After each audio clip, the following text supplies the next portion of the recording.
Buđenje i promene su zasigurne u narednom periodu. A sad da vidimo i kakve. Šta nam to poručuju više kosmičke sile sa ovim mladim mesecom u Strelcu?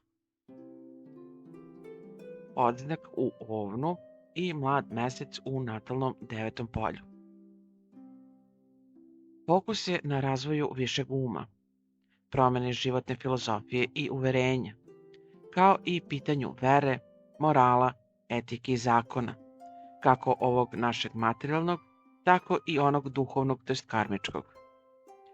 Kada se mlad mesec nađe u 9. polju, koje je polje svega onoga što nas vodi ili upravlja našim akcijama i postupcima, i polje traženja istine i umanjenjem neznanja, to jest polje višeg obrazovanja i viših učenja, i traženju vođstva i saveta od strane mudraca, učitelja, ili pak traženjem odgovora kroz praktikovanje divinacijskih veština, kraćim i dužim putovanjima na kojima se sreću neobične osobe od kojih puno toga možemo da naučimo na bilo kom polju našeg života, fokus će biti okrenut ka spoznaji i otkrovenju novih sfera života, kako materijalnih, tako i duhovnih.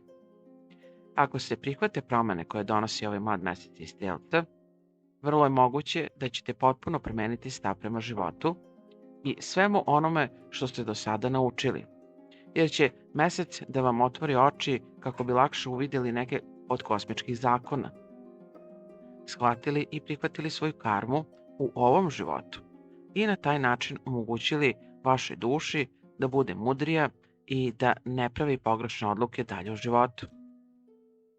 Snova će biti mnogo više, kao i snoviđenja i uvećanog broja nimita, to je znakova pored puta, koji će dodatno da pomognu duši da se spoji ponovo sa majkom prirodom i višim kosmičkim stilom. Ako se promene ne prihvataju, može doći do problema sa nekim moralnim dilemama, koje mogu doneti kasnije probleme sa zakonom, nadređenima poslodavcima, greške koje vode u još veće probleme, jer ne postoji nadogradnja i učenje novog znanja, a ono staro znanje više ne može da se primeni na nove životne situacije. Do sljedećeg slušanja, kao i uvek, puno sreće i puno dobrih vibracija. Želim vam vaš astrolog Nevenka Blažik.